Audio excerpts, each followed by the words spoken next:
जोरदार तालियों के साथ। मुझे पता है आप सभी जन अपने अपने जगह पे उनको बहुत ही प्रोत्साहित करके हम बुलाना चाहेंगे। या over to you uncle. Thank you. Thank you very much, thank you very much. मैं ये जो मौका आपने दिया है तो उसके लिए बहुत ही धन्यवाद। कुछ दिनों पहले सुशील भाई ने मुझे फोन पे बुलाकर बताया कि क्या आप आ सकते हैं, तो मैंने कहा बिल्कुल, और तुरंत मैंने तारीख दे दी। आज का दिन फ्री था और मैं ये इस दिन को संगति फेलोशिप में आ सका और कितने सारे परिचित चेहरे देखकर दिल में बहुत खुशी हुई। ये कोविड के कारण हम सफर नहीं कर सकते हैं, मिल नहीं सकते हैं, लेकिन ये जूम के चमत्कार द्वारा भी हम मिल सकते हैं, तो बहुत खुशी होती है। और हर एक के चेहरे नजदीक नजदीक दिखते हैं तो ऐसा लगता है मानो हम बिल्कुल मिल रहे हैं और अच्छा लगता है। ये प्रभु की स्तुति के गाने गाए और उसकी वचन पढ़े तो और भी खुशी हो गई। और थैंक यू वेलकम के लिए। तो आइए, आज का मेरा विषय है आत्मिक जागृति की अपेक्षा। आत्मिक जागृति की अपेक्षा। मुझे कुछ क्षण दीजिए, मैं मेरे पावर पॉइंट को लगा देता हूं।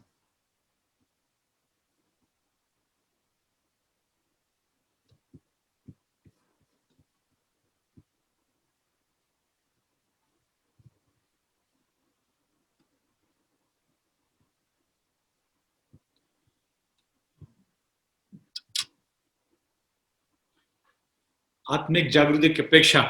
हम देखते हैं कि हमारे देश में, हमारे राष्ट्र की जो स्थिति है अच्छी नहीं। ये कोविड के कारण तो बहुत ही बड़ा नुकसान हो रहा है और रोज रोज हम न्यूज पढ़ते हैं, देखते हैं कि भाई ये न्यूज के द्वारा दिखा देता है कितने लोगों की मौत हो रही है, कितने नए नए केसेस आ रहे हैं। और हम देखते हैं कि कब्रिस्तान फुल होते जा रहा है, यहाँ कतार लगी है और जहां स्मशान घाटी है वहां भी लोग उनका मृतदेह राह देख रहा है अंतिम संस्कार के लिए।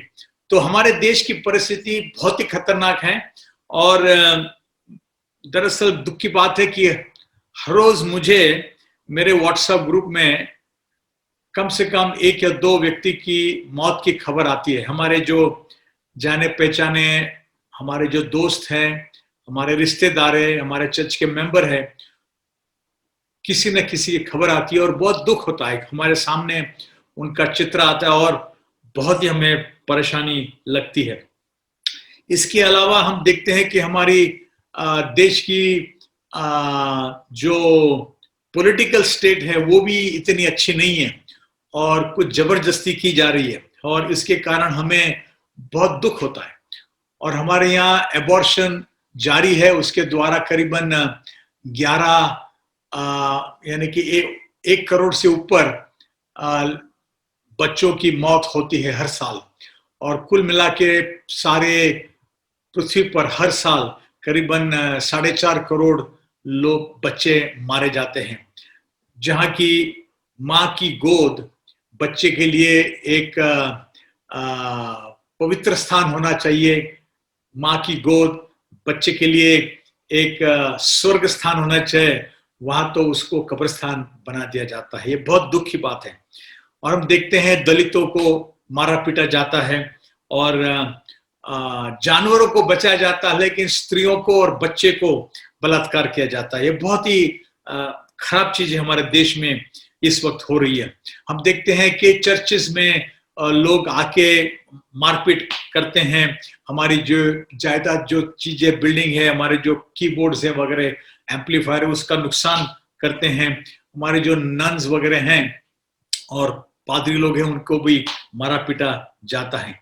हमारे विदेश जातिवादी हैं, टेररिज्म है, कम्युनलिज्म है और भ्रष्टाचार है। हमारे देश के लिए ये बहुत ही मशहूर है। और मूर्ति पूजा हमारे देश में कितने हजारों साल से जारी है और आजकल वो बहुत धूमधाम से ये मूर्ति पूजा मनाई जाती है। उसके अलग अलग त्योहार आते हैं और त्योहार में कितने शान से उन लोग मनाए जाते हैं। और फिर ये LGBT राइट्स के बारे में ये भी एक नई चीज आ रही है और वो भी हमारे देश को दूषित कर रही है। हमारी जो इतिहास की किताबें उन लोग को फिर दोबारा लिखते हैं और उसको टेढ़ा मेढ़ा करके अपने दृष्टिकोण से लगा देते हैं और जो सही इतिहास था उसको वो मिटा देते हैं। और आजकल एक पुरुष या स्त्री शादी किए बगैर साथ में रहते हैं, मानो पति पत्नी हो, लेकिन शादी नहीं करते, कमिटमेंट नहीं करते और बच्चा भी पैदा करते हैं और उनकी शादी ज्यादा वक्त टिकती नहीं है, थोड़े वक्त बाद थोड़े झगड़े में वो लोग अलग हो जाते हैं और एक दूसरे के लिए हेट्रेड बहुत ही वो बताते हैं और बहुत ही तकलीफें देते हैं, लोगों को मारपीट बहुत करते हैं और उसके कारण हमारे देश की जो परिस्थिति है बहुत ही खराबी। कुछ लोगों के ऊपर पार्शलिटी दिखाई जाती है, बाकी लोगों को अलग किया जाता है। तो ऐसे परिस्थिति में हम क्या कहेंगे? हम एक ही चीज कह सकते हैं और वो है भजन संहिता 85:6 में लिखा है, क्या तू हमको फिर न जिलाएगा कि तेरी प्रजा तुझ में आनंद करे। यानी कि फिर हमें तू हमें जिला दे, हमें जिंदा कर दे, हमें हमारे नई संजीवनी तू ले आ। इस प्रकार की चीजें हम देखना चाहते हैं हमारे बीच। तो ये हमें बताया जाता है, हमारी इच्छा है कि प्रभु हमारे बीच तू बेदारी ले आ, संजीवनी लिया, हमको तू हमारे आत्मा को फिर एक बार जिंदा कर दे, जिला दे। और ये आत्मिक जागृति अगर हमारे बीच में आ जाए तो कितनी अच्छी बात हमारे बीच हो सकती है। आगे हम देखते हैं और क्या कर सकते हैं। आत्मिक जागृति क्या है? आत्मिक जागृति का मतलब है जागृति, जगाना, ताजगी, नवीकरण, प्रभु की मुलाकात, प्रभु की आत्मा का हमारे बीच उंडेल देना, परमेश्वर का महान कार्य हमारे बीच में होना, परमेश्वर की पवित्र आत्मा हमारे बीच उतर आना और उसकी महिमा हमारे बीच प्रकट करना वगैरह वगैरह। यानी ये चीजें हम देखना चाहते हैं। तो हमारे देश की परिस्थिति बहुत ही खतरनाक है, बहुत ही खराब है, दूषित है और ऐसी वक्त में हम क्या कर सकते? एक ही कर सकते हैं, हम प्रार्थना कर सकते हैं कि हे प्रभु, क्या फिर तू हमें जागरूक नहीं करेगा? क्या तू हमें नई ताजगी नहीं देगा? हमारा नवीकरण क्या तू नहीं करेगा? क्या तू हमारी मुलाकात नहीं लेगा? क्या तू अपनी पवित्र आत्मा हमारे में नहीं उंडेगा? क्या पवित्र आत्मा हमारे बीच नहीं उतर आएगा? और परमेश्वर क्या तू अपना महान कार्य हमारे बीच नहीं करेगा? ये हमारी प्रार्थना, यही हम चाहते हैं प्रभु से। और आत्मिक जागृति में परमेश्वर हमारे आसपास के जिले में, इलाके में वो कार्य करता है। परमेश्वर हमारे आसपास के जिले में और हमारा जो इलाका होता है, हमारा जो कम्युनिटी है, और आप जो लोग रहते हैं, नायगांव है, नालासोपारा है, विरार है, ऐसी जगह पर हम चाहते हैं कि हमारे एरिया में प्रभु की आत्मा उतरा है और हमें जागरूक कर दे। नहीं हमें ही जागरूक कर दे, लेकिन हमारे आसपास के लोगों के बीच भी वो चले आए। समुदाय परमेश्वर के प्रति जागरूक हो जाता है और परमेश्वर की आत्मा लोगों के बीच कार्य करने लगता है। परमेश्वर की उपस्थिति हमारे बीच प्रकट होती है। परमेश्वर की शक्ति चारों ओर दिखी जाती है। परमेश्वर का भय लोगों में बस जाता है। अभी तो किसी को भय नहीं परमेश्वर का, जो मन में आए कर देते हैं, लेकिन जब परमेश्वर का भय आता है तो फिर परमेश्वर का आदर करते हैं और फिर जो सही चीजें हैं उसको मनाई जाती है और जो गलत चीजें हैं वो दूर हो जाती है। तो परमेश्वर, हम चाहते हैं कि परमेश्वर हमारे बीच ऐसी किस्म की जागृति ले आए और ये सारी चीजें हमारे बीच में करे। तो दूसरा सवाल पैदा होता है, क्या इतिहास में आत्मिक जागृति हुई है या नहीं हुई है? हम देखना चाहते हैं। बाइबल में आत्मिक जागृति विभिन्न घटनाएं हुई हैं, जैसे कि हम देखते हैं योना, और उसको भेजा गया था एक शहर में जिसका नाम था निनवे, और वहां 1,20,000 लोगों ने पश्चाताप किया और 150 वर्षों के लिए परमेश्वर का न्याय होने वाला था, उस न्याय को उन्होंने टाल दिया। मतलब है ये बहुत ही खतरनाक शहर था, खतरनाक लोग थे, लेकिन जब योना ने जाके सुसमाचार सुनाया तो लगता है कि बताया जाता है कि राजा से लेकर बिल्कुल साधारण व्यक्ति ने बड़ा पश्चाताप किया और 1,20,000 लोगों ने पश्चाताप किया, उसके कारण प्रभु का न्याय जो होने वाला था वो 150 साल तक उसको डिले कर दिया। कहीं ऐसा ना हो कि हमारे बीच में ऐसे हो जाए, हमारे लोग पश्चाताप करें और परमेश्वर का न्याय जो हमारे बीच होना चाहिए लेकिन होता नहीं है, उसके बदले में आत्मिक जागृति हमारे बीच तैयार होती है। तो ये जो निनवे शहर में हुआ योना के वक्त, उसी प्रकार हमारे जीवन में हो जाए तो बहुत अच्छा होगा। प्रेरितों के काम, पेंतुकुस्त के दिन आत्मा का उंडेल जाना और 3,000 लोगों को बचा जाना, और 3,000 लोगों ने बपतिस्मा लिया, और उसके बाद बहुत सारे चिन्ह चमत्कार होते रह गए और कलसियां बोई गई, बढ़ती रही, सेविकाओं की शुरुआत हुई और मिशनरी प्रयास शुरू हो गया।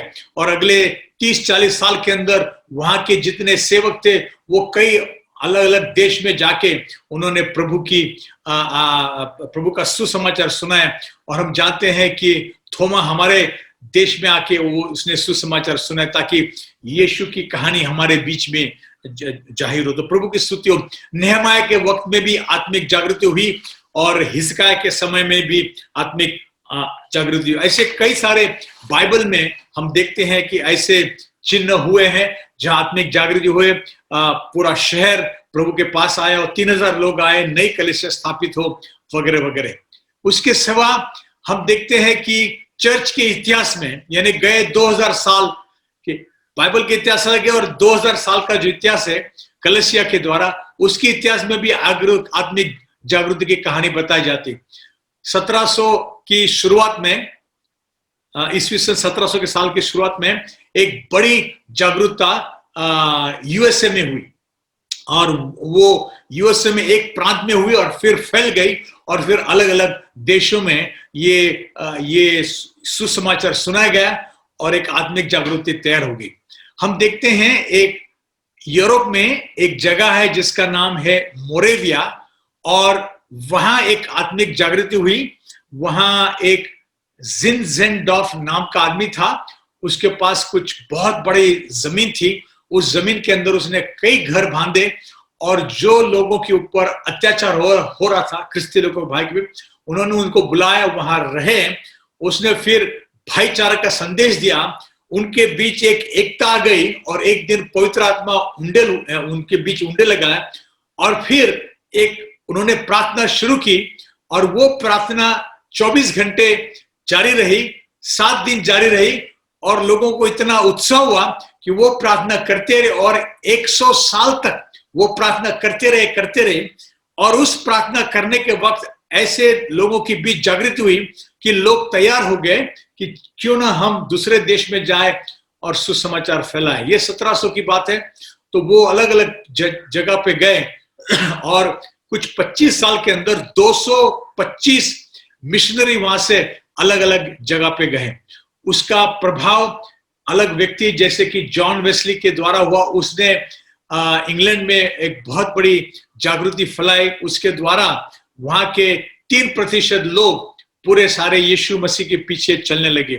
दूसरे भाई साहब थे जॉर्ज विचफील्ड, उन्होंने यूके में भी काम किया और यूएसए में भी काम किया। उनके द्वारा काफी लोग प्रभावित हुए। ये मोरेवियन के लोग से द्वारा ये कार्य हुआ। जॉन वेस्ली ने ब्रिटेन की 3% की आबादी की मसीह की ओर ले आने में अगुवाई की। तो हम प्रभु की स्तुति करते हैं। 1904 में इवान रॉबर्ट्स नाम एक व्यक्ति वेल्स में जागृति फैली। ये इंग्लैंड का एक प्रांत है। देखेंगे, आगे देखें। 1906 में कैलिफोर्निया प्रांत के लॉस एंजलिस शहर में एक रास्ता है जिसका नाम है अजूसा रास्ता, अजूसा स्ट्रीट। और वहां विलियम सीमोर नाम का एक अफ्रो अमेरिकन व्यक्ति था जो उसको प्रभु ने ऐसा बोझ दिया कि वो प्रार्थना करे। पहले वो 1 घंटा प्रार्थना करता था, फिर उसको लगा नहीं ज्यादा प्रार्थना करो, उसने 3 घंटे प्रार्थना की। फिर प्रभु ने उसको ज्यादा बोझ दिया तो रात को 2 बजे 3 बजे उठ के वो चर्च में जाके प्रार्थना करता। तो दिन में करीबन 5 घंटे प्रार्थना करता था। फिर एक दिन पवित्र आत्मा वहां उतर आया और उसके द्वारा जो जागृति फैली तो उसके द्वारा ये पेंटिकॉस्टल चर्च की स्थापना हुई और आज उसके 60 करोड़ लोग अनुयायी है। यानी कि एक व्यक्ति के द्वारा उसके प्रार्थना के बोझ के द्वारा प्रभु ने ऐसा असर किया कि 60 करोड़ लोग आज उसके अनुयायी हैं। और उसकी असर इंडिया में भी हुई, उसके बारे में देखेंगे बाद में। 1959 में स्कॉटलैंड में हेब्रिडीज नाम की जगह में जागृति हुई, भारत में भी जागृति हुई।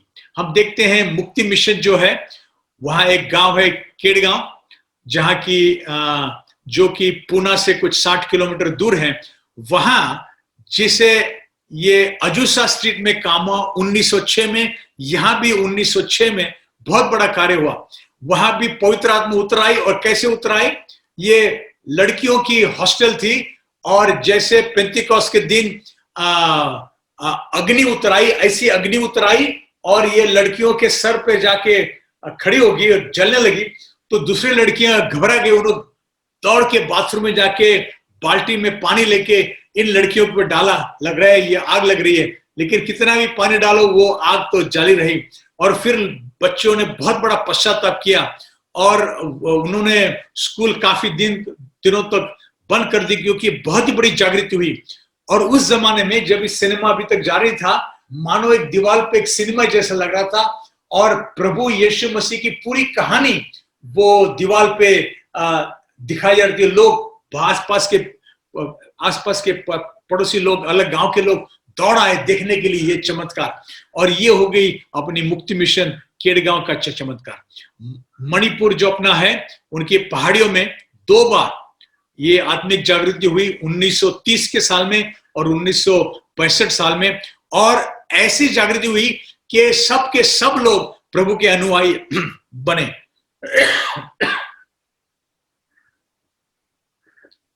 मुझे वहां जाने का मौका मिला था एक बार, और हमने देखा वहां एक भी दारू का अड्डा नहीं था, और एक भी सिनेमा घर नहीं था, क्योंकि ये जागृति का असर उन पे बहुत ही बड़ा हुआ था। और उसके कारण उन्होंने उनके सारे प्रांत से ये सब बार जो थे निकाल दिए, और जितने दारू के अड्डे थे निकाल दिए, और जितने सिनेमा घर थे उसको भी बंद कर दिए। तो अभी सवाल पैदा होता है कि हम चाहते हैं कि क्यों ना हमारे बीच भी ऐसी जागृति हो जाए, क्योंकि हमारे देश के लिए एक ही उपाय, आपके पास दूसरा और कोई उपाय नहीं है, मेरे पास और कोई उपाय नहीं है, एक ही उपाय है, और वो है कि प्रभु हमारे बीच एक जागृति पैदा करे, तो फिर हमारे बीच बहुत बड़ा फर्क पड़ सकता है। तो जागृति के क्या चिन्ह है, क्या खास विशेषताएं देखेंगे। सबसे पहले देखेंगे तो चारों ओर जो हो रहा है उसमें गहरा असंतोष, चारों ओर जो चीजें हो रही है उसमें गहरा असंतोष, deep dissatisfaction of what is happening around. और हम देखते हैं कि इजराइल के देश में ऐसे हुआ, कुछ लोग हम देखते हैं, अभी इधर देखेंगे कि इजराइल का इतिहास देखते हैं, नेहमाया की कहानी देखेंगे, तो वहां लोग प्रभु की आज्ञा नहीं पालन करते थे, आज्ञा तोड़ने वाले लोग बन गए थे। उन्होंने यहोवा को छोड़ दिया था और अलग भगवानों के पीछे लगे थे, और जो गरीबों थे उनके ऊपर वो अत्याचार कर रहे थे, और गलत किस्म के लैंगिक व्यवहार उन लोग कर रहे थे, और वहां जो बुराई थी उसका बढ़ावा हो रहा था। और यरूशलेम शहर के ऊपर नेबुकदनेस्सर राजा ने आकर उसको हल्ला किया, उसके कब्जे कर लिया, उसको वो सारे शहर को तोड़ डाला, मंदिर को तोड़ डाला, और उसमें चीजें जो सारे थी, अच्छी चीजें सोने चांदी की थी, उसको लूटा, और वो पूरे शहर को सत्यानाश कर दिया। शहर की जो दीवारें थी वो दीवारें सब तोड़ डाली, और जो बड़े बड़े गेट्स थे उसको जला डाला, और जो लोग अंदर थोड़े 2-4 लोग जो बचे थे वो तो बहुत ही दुख में थे, और उनका कोई संरक्षण नहीं था। ऐसा इतिहास था। और तब लोगों ने प्रार्थना करना शुरू किया। तो नेहमाया के वक्त नेहमाया को ये सब उसको जब देखने को मिला, शहर के बारे में जानने को मिला, उसको बहुत ही असंतोष हुआ, और उसके कारण उसने उपवास और प्रार्थना 4 महीने तक लगातार करते रहे। तो सबसे पहले उसके दिल में एक असंतोष पैदा हुआ, और वो भी हमें करना जरूरी है। तो सबसे पहला चिन्ह है और वो चिन्ह ये है कि हमारे चारों ओर जो हो रहा है उसमें गहरा असंतोष। मैंने मेरा संदेश शुरू किया तब आपको बताया कि हमारे देश की परिस्थिति क्या है। जानवरों को बचाया जाता है लेकिन स्त्रियों और बच्चों को मारा जाता है, उनको बलात्कार किया जाता है। हमारे यहाँ कोविड का बहुत नुकसान हो रहा है। हमारे यहाँ जातिवाद है, कम्युनलिज्म है, कितने सारे तकलीफ है। पॉलिटिकल पार्टी झूठ बोलती है और अपना कारोबार चालू रखती है, देखभाल नहीं करती। हमारे यहाँ नुकसान नुकसान नुकसान सब जगह। तो ये जो चीजें हम देखते हैं तो हमारे हृदय के अंदर एक प्रकार के हमें असंतुष्टि पैदा करने, उसके साथ एक खलबलाहट मचनी चाहिए। ये शुरुआत है। दूसरा चिन्ह है, हमें व्यक्तिगत रूप से हमें पश्चाताप करना है। हमें पश्चाताप करना बहुत ही जरूरी है। नेहमाया ने पश्चाताप किया, दानियल ने पश्चाताप किया, ऐसे कई लोग थे उन्होंने पश्चाताप किया। जब उन्होंने पश्चाताप किया तब उनके बीच संजीवनी आई, तब उनके बीच आत्मिक जागृति हुई। और ये पश्चाताप करना बहुत जरूरी है। अभी समझो ये एक रूम है, एक रूम में आप बैठे हैं और रूम में आपने लाइट नहीं जलाई, खिड़कियां दरवाजा बंद कर दिया, तो रूम में यूं समझो कि काफी अंधेरा है। अगर अंधेरे में आप बैठे हैं तो आप देखेंगे कि अरे रूम तो ठीक लग रहा है, साफ लग रहा है। हो सकता है फिर आपने एक मोमबत्ती जलाई, मोमबत्ती जलाते तो थोड़ा बहुत उजाला होता है और उसमें देखते हैं कि रूम फिर भी ठीक है, उसमें कोई गंदगी नहीं है। फिर आप सोचिए कि आपके रूम के अंदर हम तो 40 वाट की ट्यूबलाइट लगाते हैं। ऐसे समझो कि हमने 10,000 वाट की ट्यूबलाइट अगर लगा दी तो पूरे रूम के अंदर रोशनी रोशनी होगी। हैलोजन लाइट लगाए, फोकस लाइट लगाए। अगर ये रूम के अंदर हमने बहुत ही तेज लाइट लगा दी तो फिर हमको तो इतनी छोटी में से छोटी गंदगी दिखेगी और हम कहेंगे हाय हाय मेरे रूम के अंदर कितनी गंदगी है। और आप बस चाहोगे कि बस मेरी रूम इतनी गंदगी है, मैं कुछ ना कुछ करके साफ करना चाहता हूं। उसी प्रकार एक दिन ऐसे हुआ, यशायाह को एक दर्शन हुआ और उसने प्रभु को देखा और प्रभु की जो तेज रूपी रोशनी उसके ऊपर जाहिर हुई। तब यशायाह ने बता रहे कि तब मैंने कहा हाय हाय मैं नष्ट हुआ, क्योंकि मैं अशुद्ध होठ वाला मनुष्य हूं और अशुद्ध होठ वाले मनुष्य के बीच में रहता हूं, क्योंकि मैंने सेनाओं के यहोवा महाराजाधिराज को अपनी आंखों से देखा है। और उसकी रोशनी के अंदर ये जो प्रभु का नबी था अपने आप को पवित्र समझता था, लेकिन जब परमेश्वर की अति पवित्रता उस पर जाहिर हुई तो उसको लगा कि बाप रे मैं तो बहुत ही बड़ा पापी हूं और मेरे आसपास जितने लोग हैं उनमें बहुत ही बड़े पापी हैं और हम सब हाय हाय हम नष्ट हो जाएंगे क्योंकि ये इतना अति पवित्र है और हमारा पाप कितना महान है। ऐसे उसको लगा तो उसको उसी वक्त उसने ये पश्चाताप की आवाज निकाली तो प्रभु की दूत ने आकर उसको शुद्ध किया। लेकिन ये पश्चाताप करना बहुत ही जरूरी है। जैसे मैंने पहले बताया था कि नेहमाया के वक्त, दानियल के वक्त उन्होंने भी प्रार्थना की कि मैंने और मेरे पूर्वजों ने पाप किए हैं और उन्होंने अपने पाप कबूल किए, अपने पूर्वजों के पाप कबूल। हमें हो सकता है हमारे पूर्वज, हमारे देश के जो पाप हैं उस पाप को और हमारे खुद के पाप को लेके प्रभु के सामने आकर पश्चाताप करना है, तभी हमारे बीच कोई रास्ता निकल आ सकता है। भजन संहिता 51 1-4 में लिखा है कि राजा दाऊद ने लिखा है कि हे परमेश्वर अपनी करुणा के अनुसार मुझ पर अनुग्रह कर, अपनी बड़ी दया के अनुसार मेरे अपराधों को मिटा दे, मुझे भली भांति धोकर मेरा अधर्म दूर कर और मेरा पाप छुड़ाकर मुझे शुद्ध कर। मैं तो अपने अपराधों को जानता हूं और मेरा पाप निरंतर मेरी दृष्टि में रहता है। मैं न केवल तेरे ही विरुद्ध पाप किया है और जो तेरी दृष्टि में बुरा है वही किया है, ताकि तू बोलने में धर्मी और न्याय करने में निष्कलंक ठहरता हो। मैंने भी बहुत सारे पाप किए, कभी कभी मेरे बचपन में किए थे, कभी मेरे जवानी में किए थे, और कभी जब याद आती है तो मेरे ये सारे पाप मेरे आंखों के सामने याद आती है और मैं लज्जित होता हूँ, शर्मिंदा होता हूँ, और मैं चाहता हूँ कि मेरे पाप कितने गंदे हैं, कितने बुरे हैं। अगर लोग मेरे मेरे बचपन के और मेरे जवानी के पाप जानेंगे तो जो मान मुझे देते बिल्कुल मान देंगे कि इतने गंदे काम ये भाई ने किए थे।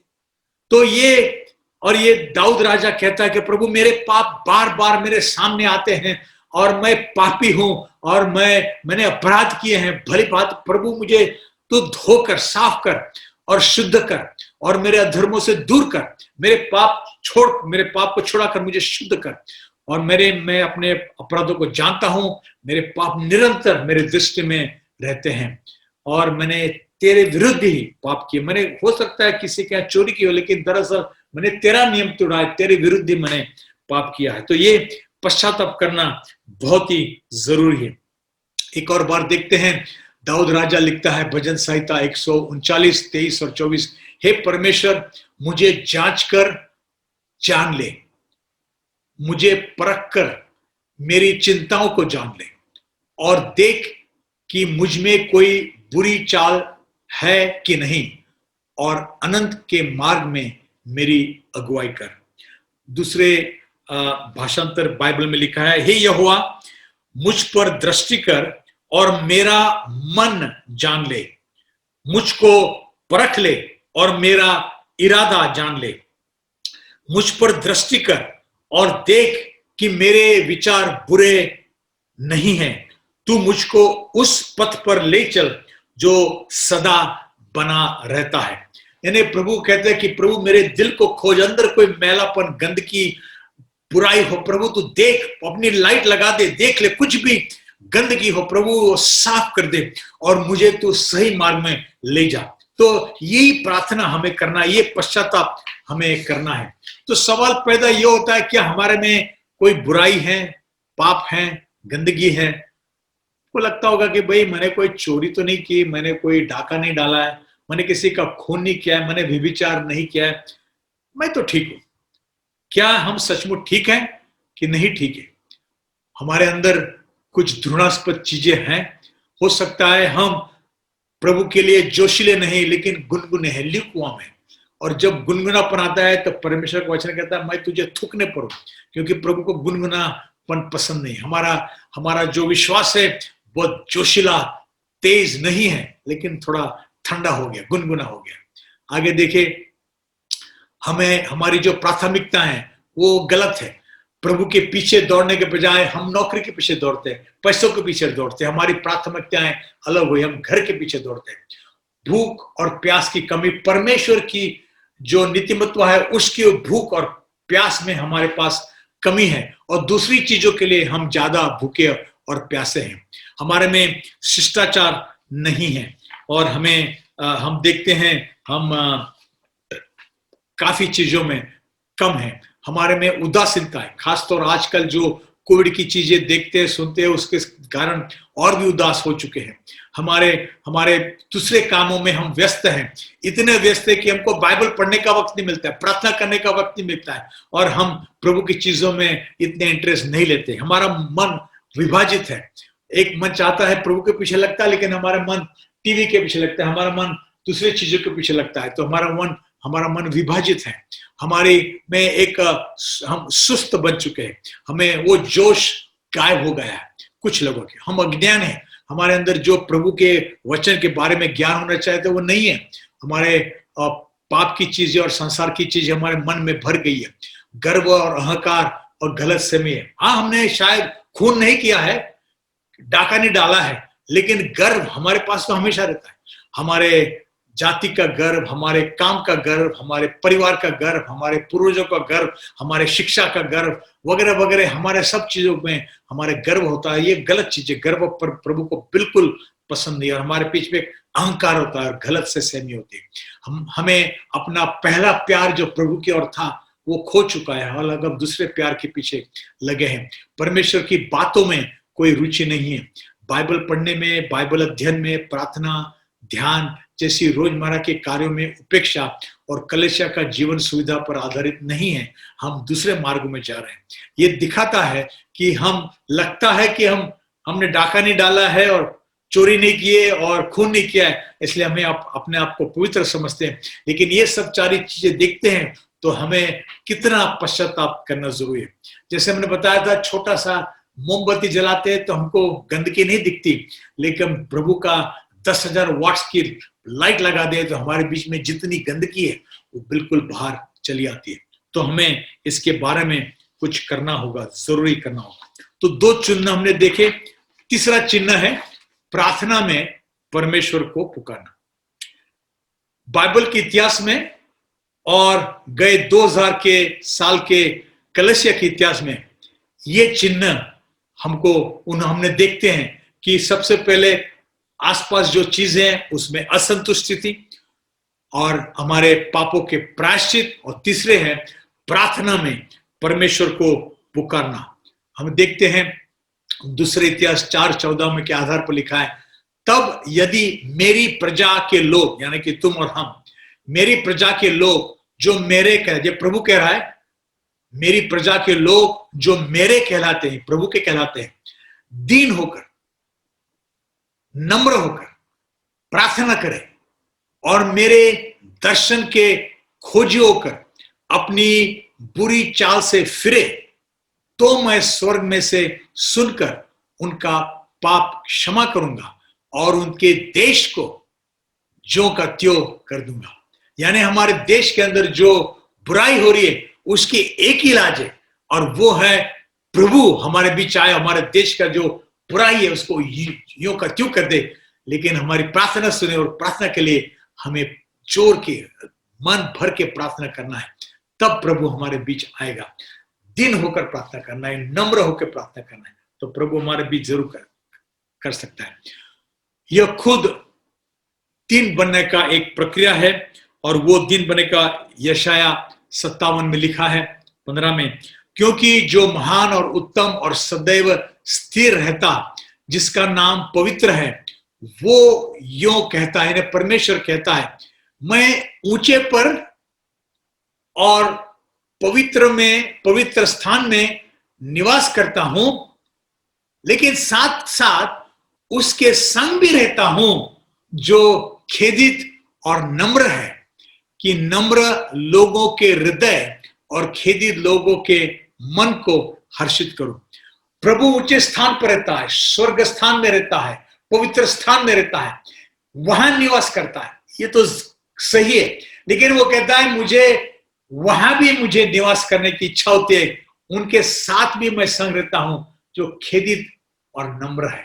और जो खेदित और नम्र है, जो दीन है, उनके हृदय को और मन को हर्षित करने की वो प्रतिज्ञा लेता है। तो अगर हम अपने आप को दीन बनाते हैं तो प्रभु जरूर हमारे बीच एक बहुत बड़ा कार्य करेगा। तो ये होगी तीसरी बात है, प्रार्थना करना। और चौथा है परमेश्वर की उपस्थिति की इच्छा, क्योंकि वह अकेला ही जागृत का स्रोत है। ये परमेश्वर की पवित्र उपस्थिति की इच्छा, क्योंकि वही अकेला जागृत हो सकता है, और परमेश्वर हमें बीच ये कार्य कर सकता है। तो आइए देखिए क्या करता है परमेश्वर। क्योंकि मूसा ने परमेश्वर से कहा, अगर आपकी उपस्थिति हमारे साथ नहीं होती है तो हम आगे नहीं जाएंगे। इन सभी शानदार मुकाबलों और शक्तिशाली अनुभव के बाद मूसा ने फिर भी प्रार्थना की, परमेश्वर मुझे अपना तेज दिखा दे। वह परमेश्वर के लिए अधिक भूख को दर्शाता था। ये जो मूसा है उसको तो परमेश्वर बहुत नजदीकता से बातचीत करता है, रोज रोज बात करता है। परमेश्वर ने उसके जलते हुए झाड़ी से उसको बुलाया था, उसने परमेश्वर की आवाज सुनी थी, उसके पास प्रभु का जो रॉड था, जो वो भी उसके साथ था, और उसने देखा था कि उसके द्वारा प्रभु ने महान चिन्ह और चमत्कार मिस्र देश में किए थे, और परमेश्वर ने उसको चुना था ताकि उसके द्वारा वो उनको कनान प्रदेश में ले जाए। और उन्होंने कई बार परमेश्वर को अपने मुख से देखा था और उनके साथ था। दो बार उसने 40 दिन तक परमेश्वर के उपस्थिति में बिताई थी।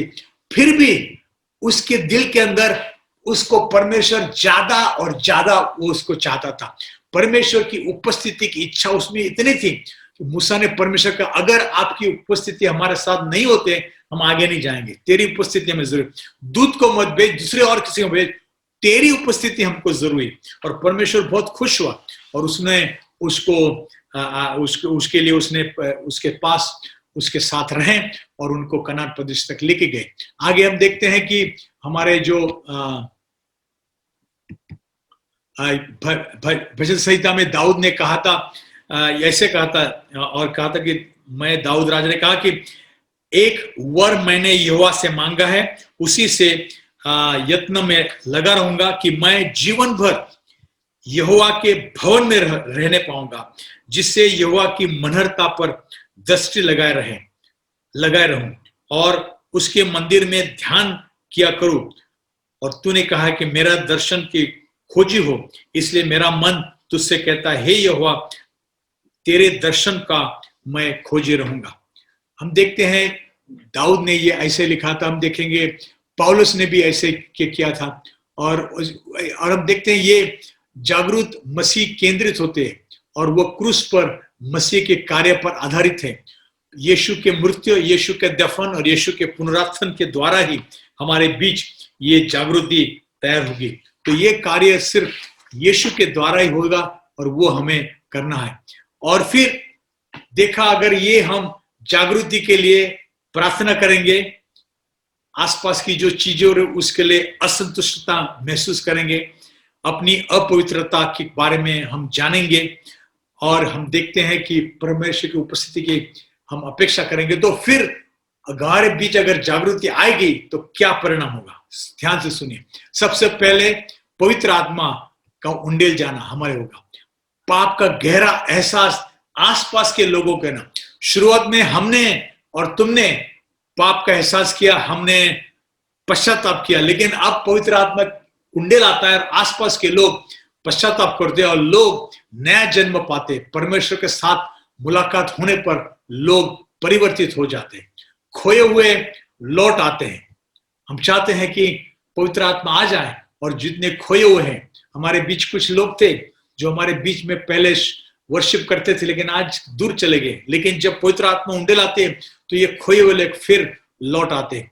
चिन्ह और चमत्कार और आत्मा के वरदान हमारे बीच प्रकट होंगे, यानी चंगाई और छुटकारा और अलग अलग करने के चमत्कार हमारे बीच होते रहेंगे। आगे देखें, अड़ोस पड़ोस और समुदाय पर असर रहेगा, यानी सोचिए तुम्हारे अड़ोस पड़ोस में कौन सारे लोग हैं, उनके ऊपर असर बहुत ही गहरा असर होगा और आप तो चकित हो जाएंगे जो असर उन पे होगा। अपराध का जो दर है वो नीचे गिरेगा और जेलें बंद हो जाएगी। क्या आप जानते हैं कि ये वेल्स नाम की जो जगह है, जो कि इंग्लैंड के पश्चिम भाग में है, वहां जब पवित्र आत्मा उतर आई, मैंने बताया था पहले कि इवेंट्स रॉबर्ट के द्वारा वहां जागृति हुई, तब क्या हुआ कि लोगों के बीच इतना गहरा असर हुआ, लोग पश्चाताप करने लगे। तो जो लफंगे थे, जो रोमियो थे, जो लोफर थे, उनके ऊपर ऐसा असर हुआ कि वो चले गए कोई भी नजदीक वाले चर्च में, वहां जाके उन्होंने पश्चाताप किया। तो पुलिस जगह पर जो हर रोज झगड़े मौजूद, वो जो लोग आते थे, कोई झगड़ा आता ही नहीं था। पुलिस वाले बैठे हैं और जेलें बंद हो गई, लॉकअप खाली है, क्योंकि कोई ने पाप किया ही नहीं, क्योंकि सब लोग चर्च में जाते थे और कितने 12 घंटा 13 घंटा 14 घंटा वहां प्रभु की उपस्थिति करते रहे। तो अपराध का दर नीचे गिर गया। जुआ और ये पब्स हैं या मूवी थिएटर हैं, वो बंद हो जाते। जैसे मैंने बताया मणिपुर देश में, वहां जो उखरुल प्रांत है वहां ऐसे हुआ, उसी प्रकार वेल्स में भी जागृति हुई। वहां के जितने गैम्बलिंग जुए के जो अड्डे थे और जितने दारू के अड्डे थे और मूवी थिएटर सब बंद हो गए। शपथ खाना, श्राप देना, अपशब्दों का प्रयोग करना बंद हो जाता था। इसमें ऐसा हुआ कि ये जो वेल्स नाम की जो जगह है, वहां वहां लोग जमीन के अंदर खड्डे खोदकर वहां से कोयला निकालते हैं और लोहा निकालते हैं। तो वो गुफाएं बनाते हैं जमीन के अंदर, और फिर वहां जब उनको लोहा मिलता है या कोयला मिलता है तो वो थैले में गधे के ऊपर डालकर वो गधा वो कोयला और लोहा बाहर ले आते थे।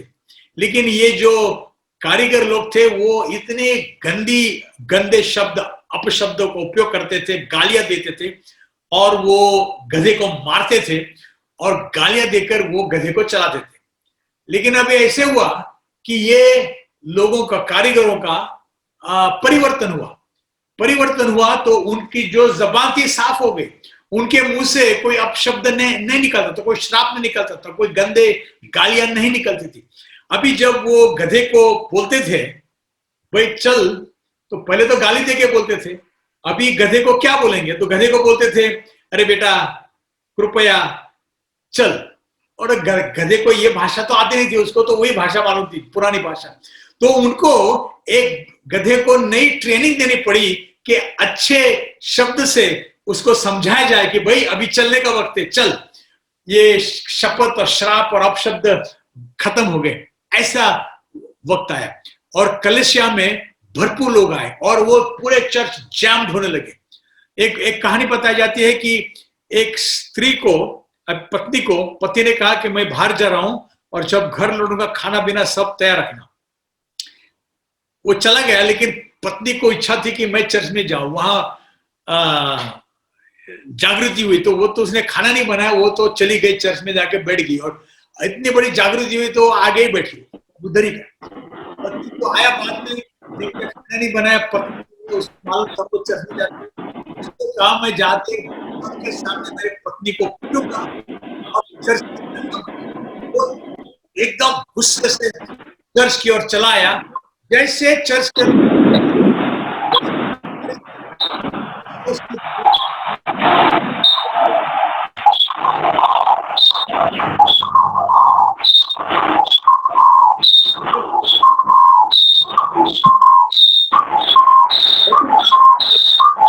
उसके दिल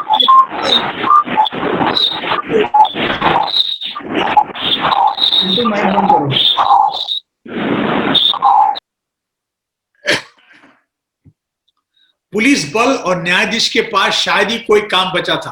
तो कोर्टें भी बंद थी, न्यायाधीश को काम नहीं था, पुलिस वाले को कुछ काम नहीं था, बैठे रहे पुलिस स्टेशन में, कुछ काम नहीं था।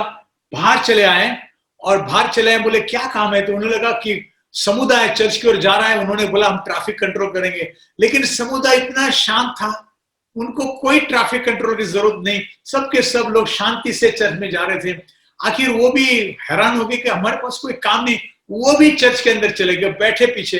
कुछ पुलिस वाले को अच्छे गाने की कला थी, वो तो क्वायर में ज्वाइन हो गए। तो पुलिस वाले पुलिसी का काम बंद कर दिया, क्योंकि चोर डाकू हुई था, झगड़े नहीं थे, तकलीफें नहीं थी, वो तो क्वायर में जाने लगे और 12 घंटा चर्च के जो जागृति थी वहां उन्होंने जाके काम किया। हम भी चाहते हैं कि एक दिन हमारे बीच ऐसा है कि हमारे पुलिस वाले को कुछ काम न हो, क्योंकि कोई गलती न हो, कोई पॉकेट मार न हो, कोई दंगा करने वाला न हो, कोई चोरी करने वाला न हो, कोई मारामारी करने वाला हो, ना कोई पियक्कड़ हो, न पत्नी को मारने वाला हो। इसलिए पुलिस के पास कुछ काम ही न हो, ताकि पुलिस वाले चर्च में आए और हमारे क्वायर में आके प्रभु की स्तुति करे। कितनी अच्छी चीज होगी अगर ये चीज हमारे बीच होगी। तो ये हम चाहते हैं। आगे देखते हैं, नई कलीसिया बोई जाती और वो मिशन और मिशनरी कार्यों में बढ़ावा होता। कितनी अच्छी चीज होगी कि ये चीजें हमारे बीच अगर होती रहेगी तो कितना अच्छा होगा। नए गीत लिखे जाते थे, और ये जब कभी नई जागृति आती है, लोग बैठ के नए नए गीत लिखते हैं। और ये नए गीत का मतलब है यहाँ बीच एक बहुत बड़ी जागृति हुई है, और इसके कारण एक सामाजिक सुधार होता है। और हम देखते हैं कि पूरा समाज बदल जाता है। उस जमाने में जब जॉन वेस्ली प्रीचिंग कर रहा था, करीबन 1750 के वक्त, तो ऐसे हुआ कि एक भाई साहब थे जिसका नाम था चार्ल्स डिकन। उन्होंने अनाथ आश्रम में जो अत्याचार होता था उसके बारे में एक कहानी लिखी। उसके द्वारा जो देश के नेताएं थे उनको लगा कि ऐसे हो रहा है, ऐसी गलत चीज हो रही है। उन्होंने नए नए बिल पास किए ताकि अनाथ आश्रम के अंदर जो कुछ भी गलत चीजें हो रही थी वो सब बंद हो गई। साथ साथ फ्लोरेंस नाइटिंगेल नाम की एक स्त्री थी और उसको नर्सिंग का बहुत शौक था, लेकिन उस जमाने में जो औरतें नर्सिंग के लिए जाती थी उनका मान पान बहुत ही बुरा था। इसने नर्सिंग का जो जो जो व्यवहार था इतना अच्छा बढ़ा दिया कि आजकल नर्सिस की बहुत ही आराधना होती है, स्तुति होती है, क्योंकि उनका मान पान दिया जाता है, उनको माना जाता है कि उनकी बहुत बड़ी सेवा करते हैं। लेकिन ये फ्लोरेंस नाइटिंगेल ने किया और फ्लोरेंस नाइटिंगेल का हृदय परिवर्तित हुआ क्योंकि चार्ल्स वेस्ली, जॉन वेस्ली ने प्रचार किया था और उस ऐसे द्वारा जो लोग बंदीवास में थे उनका छुटकारा हुआ वगैरह वगैरह, बहुत सारे सामाजिक सुधार होने लगा। तो ये चीज होती है, जब हमारे बीच आत्मिक जागृति होती है तो पूरा समाज बदल जाता है। दूसरों शब्दों में जागृतिक समुदाय को और समाज के सभी 7 क्षेत्रों को प्रभावित करता है। आज आपने एक बहुत ही अच्छा गाना गाया, मेरा सपना है, मेरा सपना है, मेरा सपना है, और उसकी आखिरी जो पंक्तियां थी कि भले आसपास की जो चीजें हो, भले एजुकेशन की चीजें हो या पॉलिटिक्स की चीजें हो, बिजनेस की चीजें हो, पारिवारिक चीजें हो वगैरह वगैरह, सब चीजों में जो 7 क्षेत्र थे उसमें प्रभावित करते। जब आत्मिक जागृति होती है तो हमारे 7 क्षेत्रों में बहुत ही बड़ा असर होता है। आजकल नेता को कोई मानता नहीं है, नेता को कोई नहीं मानता है, और लेकिन जब प्रभु की जागृति हमारे बीच आएगी तो नेता इतने सुधर जाएंगे, इतनी सेवा में लगेंगे कि लोग उनका भी आदर जरूर करेंगे। हमारे बिजनेस वाले 1 नंबर का पैसा, 2 नंबर का पैसा, काला पैसा लगाते हैं, कितनी खराबी करते हैं, लेकिन जब प्रभु की जागृति हमारे बीच आएगी तो हमारे जो व्यवहार करने वाले, हमारे जो आसपास के बनिया लोग हैं वो इतने सुधर जाएंगे। उनके पास 2 किताबें नहीं, एक ही किताब है, वो भी सफेद, काला पैसा नहीं रहेगा, सफेद किताब रहेगा। हमारे इनकम टैक्स का पैसा इतना गवर्नमेंट के पास आएगा तो गवर्नमेंट कहेगी इतना सारा पैसा हम क्या करेंगे, हम इनकम टैक्स को जो हम ले रहे हैं उसको कम करेंगे, और जो पैसा उनके पॉकेट में जाता था वो फिर समाज सुधार के लिए वगैरह, और घर बनाने के लिए और पुल बनाने के लिए, झाड़ रोपने के लिए, सही काम के लिए इस्तेमाल किया जाएगा। तो ये चाहते हैं कि ऐसी जागृति हमारे बीच आ जाए। तो यही रहेगी प्रार्थना, हमें जागृति की सख्त जरूरत है और हम चाहते हैं कि हमारे बीच एक आत्मिक जागृति की अपेक्षा हो, और उसके लिए हमें बहुत ही जरूरी है कि हमने जैसे देखा इतिहास में और कलीसिया के इतिहास में देखा, हमें चारों ओर जो हो रहा है उसमें असंतुष्टि देखनी है, हमारा व्यक्तिगत पश्चाताप करना है और हमारे जो कुछ चीजें बुराई हैं उसको कबूल करना है, हमारे दिल लगाकर प्रार्थना और उपवास करके उसकी ओर हमें ध्यान देना है और परमेश्वर की उपस्थिति की इच्छा रखना है, क्योंकि वो ही अकेला जागृति ला सकता है। अगर हम ये करेंगे तो प्रभु हमारे बीच महान कार्य जरूर करेगा। आइए हम प्रार्थना करें कि प्रभु हमारे बीच आ और एक आत्मिक जागृति ले आए। आइए हम प्रार्थना करें।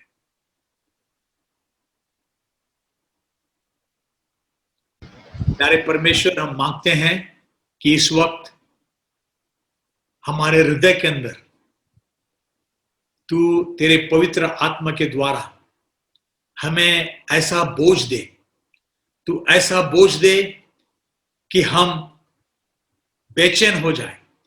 बेचैनी इसके लिए कि जो चीज हमारे आसपास हो रही है, जो बुरी चीजें हो रही है, जो खराबी है, जो बीमारी है, जो अत्याचार है, जो जातिवाद है, वो देख के हम परेशान हो जाए, और सिर्फ परेशान नहीं हुए बल्कि प्रभु हमारे में एक ऐसी असंतुष्टता तो फैला दे ताकि हम तेरे पीछे आ जाएं, हम पश्चाताप करें और तेरी उपस्थिति के लिए हमें प्रार्थना करते रहे, प्रार्थना करते रहे, प्रार्थना करते हैं, लगातार प्रार्थना करते रहे, और तेरी उपस्थिति कितना इतनी गहरी हो कि जब तक तू हमारे बीच नहीं उतर आता है हम प्रार्थना में लगे रहें और प्रभु हम मांगते हैं कि हमारे बीच एक आत्मिक जागृति तैयार हो जाए और हमारे सातों क्षेत्रों में जो आसपास के क्षेत्र हैं, भले वो पॉलिटिक्स के हो, बिजनेस के हो, शैक्षणिक हो, हमारे पारिवारिक के सब जगह पर प्रभु तेरी आत्मिक जागृति फैल जाए, ऐसा तूने दे प्रभु। इसके लिए प्रभु एक बहुत बड़ा बोझ हमारे हर एक व्यक्ति के ऊपर तू लिया और हम चाहते हैं कि जब तक हम जीवित हैं हम ये आत्मिक जागृति देखें और हमारे आंखों से हम देखें। इसके लिए प्रभु हम दिल से पश्चाताप करेंगे, प्रार्थना करेंगे और तेरी उपस्थिति की अपेक्षा करेंगे। ये हमारी प्रार्थना सुन और कबूल कर, यीशु मसीह के नाम, आमीन।